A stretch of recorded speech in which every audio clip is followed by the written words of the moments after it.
Bu həftə Əli Mirəliyev yenə də danışdı. Amma nə danışdı? Diqqətiniz bizdə olsun.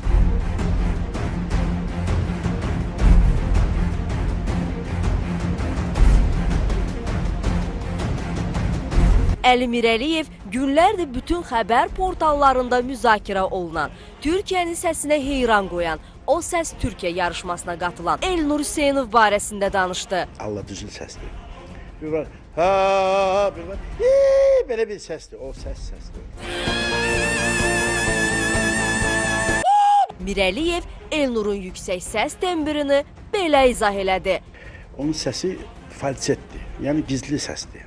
Mirəliyev Elnurun səsinə heyran qalan 75 milyonluq Türk vətəndaşının zövqündən danışdı. Türklərin özləri də o gündədilər ki, onu qəbul ediblər.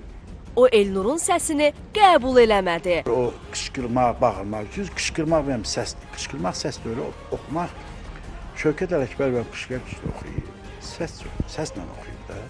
Avazla oxuyur, gözəl avazı, sözü deyilişi.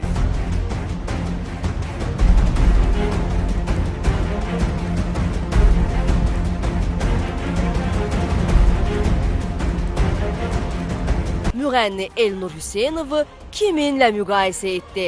Elnur onun yanında heç nədir. Üzeyir Mehdizadə konsert verəndə bir daha boş yeri yoxdur. Əli Mirəliyev Elnurun səsi, sənəti barədə son sözünü belə dedi. Elnur, nə dadı? Elnur deyirsiniz. Elnur oxuyan deyil. Bir kəlmə. Bunu mən sizə deyirəm. Vaxt, zaman gələcək. Siz mənim sözümü ey insanlar təsdiqləyəcəksiniz. Əli Mirəliyevin Elnur Hüseynovun səsi, sənəti haqqında dedikləri çox güman ki, heç də bir mənalı qarşılanmayacaq.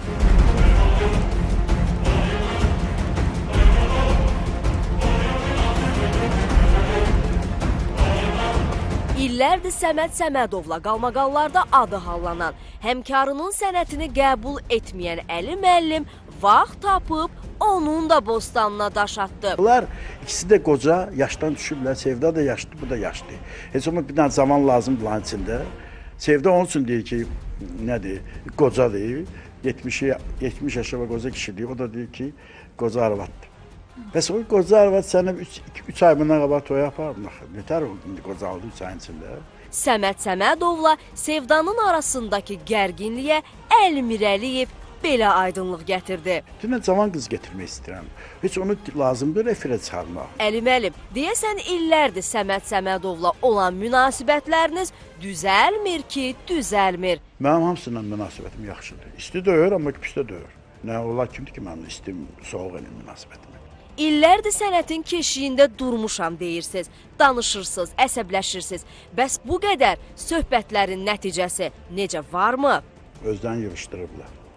Biraz düzəliblər.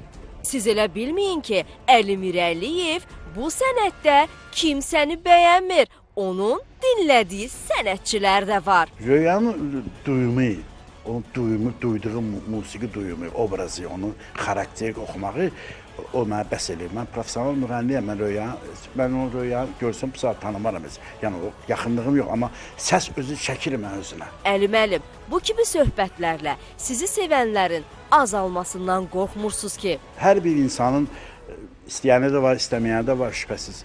Mənim şübhəsiz ki, sadə insanlar məni istəyirlər. O ki, show biznes nümayəndələrinin qohum əqrəbəsi, şübhəsiz məni istəməyəcəklər. Əli müəllim, ümid edək ki, bu narazılığınız, narahatlığınız uzun sürməyəcək. Bir gün gələcək, bu sənət aləmində hər şey tam istədiyiniz kimi olacaq.